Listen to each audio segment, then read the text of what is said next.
तो आपको बाबा राम आश्रय के चैनल पर स्वागत है। आज हम आपको बताने वाले हैं भूत प्रेत आप किस तरीका दिखाएं या ना दिखाएं। पहली बात, घर में अगर किसी की तबीयत खराब है, चाहे लड़की हो या लड़का हो या स्वयं कोई बुजुर्ग हो, यदि उन्हें दिखाएं तो पहले आप दवा खाना आप ले जाएं। जो समस्या है वो आप डॉक्टर को बताएं, उसको जांच पड़ताल करके उसके बाद भी दवा। ये नहीं है, हम बहुत से भाई लोगों को देख रहे हैं इधर उधर से जाके डॉक्टर को बता के दवा ले लेते हैं। हाँ, जैसे कि आप जाएंगे बताएंगे डॉक्टर को, बताएंगे कि डॉक्टर साहब हमको बुखार पकड़ा, बुखार की दवा देगा, पेट में दर्द है उसकी दवा देगा। अगर बार बार आपको वही समस्या पड़ रही है, वही तकलीफ़ें आपके सामने नज़र यदि आ रही है, उसको आप अच्छे डॉक्टर के पास संपर्क करके आप पहले उसका जांच पड़ताल आप कराइए, उसके बाद ही कोई दवा चालू करवाइए।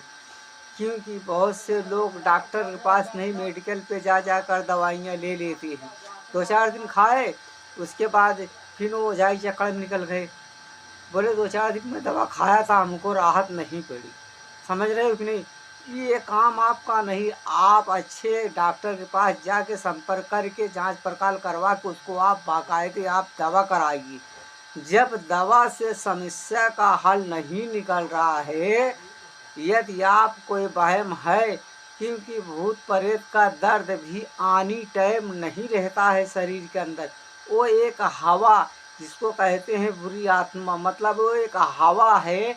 जैसे यदि आप जा रहे हैं या घर की बहन बेटियां जा रही हैं, वो हवा मतलब है जो शरीर से होकर ऐसे निकल जाता है, तो भी इंसान को थोड़ा कष्ट होता है। समझ रहे हो कि नहीं?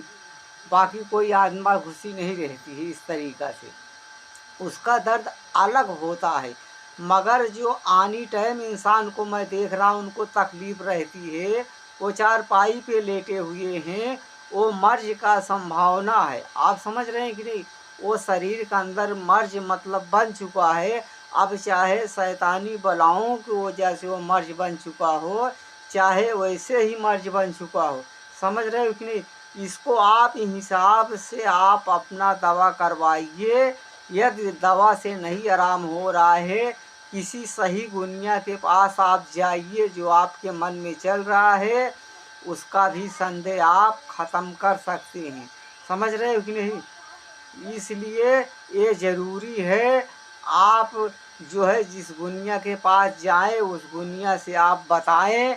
मगर मैं देख रहा हूँ आज के दौर पे भाई लोग को जानकारी चाहिए। अधिक मात्रों में मैं देख रहा हूँ उनको सिर्फ जानकारी से मतलब रहती है ज़्यादा करके। घर में कोई मर रहा है या कुछ कर रहा है उससे उनको मतलब नहीं है। क्योंकि इंसान का सही फरमान यही है, वहाँ पे जाइए यदि हमको कोई तकलीफ़ है तो उसको सामने जाके कहिए हमको ऐसी ऐसी समस्याएं पड़ रही है। यदि आप देखिए गुनिया को बताइए, आप देखिए यदि आपको कोई चीज़ मिल रहा है, आपका जो भी खर्चा वर्चा बन रहा है मैं देने के लिए तैयार हूँ। या हमको आनी टाइम तकलीफ़ पड़ रहा है, मतलब आनी टाइम हमको तकलीफ़ रहता है, या घर में कोई बच्ची है या लड़का है या उससे मतलब तकलीफ़ रहती है, इसको आप 1 महीना 15 दिन के लिए अगर जो कुछ मिल रहा है तो उसको आप व्यवस्था कर दीजिए। यदि नहीं है तो उसको हमें डायरेक्ट आप जवाब दे दीजिए। फँसने फँसाने वाला काम आप ना करें।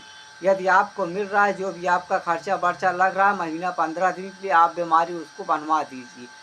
जब बीमारी आप बनवाएंगे उसके बाद आप जाके 15 दिन 10 दिन 1 हफ्ता आप देखिए, आपको 2-4-6 दिन में आपको फ़र्क दिखाई पड़ने लग जाएगा। हाँ, इस तरीका आपको काम करवाना है। हाँ, जब आपको फ़र्क दिखाई पड़ने लग जाएगा, ये नहीं वहम कि थोड़ा बहुत इधर-उधर हो गया तो आप फिर भरोसा कर लिए। नहीं, जब आत्मा शरीर के अंदर से बुरी आत्मा निकल जाती है, जो रहती है, उनको आराम मिल जाता है। मगर जिसके शरीर में मर्ज़ बना चुके रहते हैं शैतान, उनको आराम ना आराम से कोई मतलब नहीं होता है। इसलिए अर्थात हमने समझाया कि दवा कराइए। समझ रहे हो कि नहीं?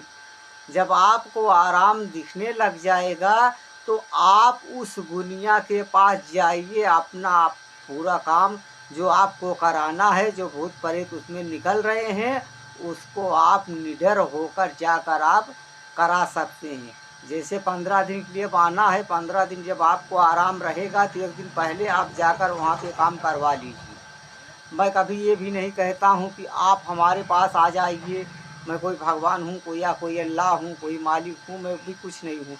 मैं सिर्फ़ एक मालिक का छोटा-मोटा भक्त हूँ, जिसके अनुसार से मैं सब कार्य करता हूँ। वो भी ओझा सोका ही के ऊपर आप निर्भर ना हो जाएँ। कुछ अपने ही कर्म के, अपने अच्छे बुरे कर्म की सज़ा जो है मालिक हमको देता है। समझ रहे हो कि नहीं? जाने अनजाने में जो कसूर हो जाता है, गलतियां इंसान कर बैठता है, उसे नज़रअंदाज कर देता है, उस पे इंसान कभी गौर नहीं करता है। पहली बात, किसी के ऊपर कभी हंसी नहीं उड़ाना चाहिए, किसी को देख के मतलब उल्टा सीधा बात नहीं बोलना चाहिए, क्योंकि कभी कभी जिस चीज़ के लिए हम अवापन हँसते हैं, वो चीज़ अपने ऊपर भी भारी पड़ जाता, अपने बच्चों के ऊपर भी भारी पड़ जाता। इसके लिए ज़रूरी है इंसान को, यदि हम किसी का बना नहीं पा रहे हैं, उसका बिगाड़ने का अधिकार हमको मालिक ने नहीं दिया है।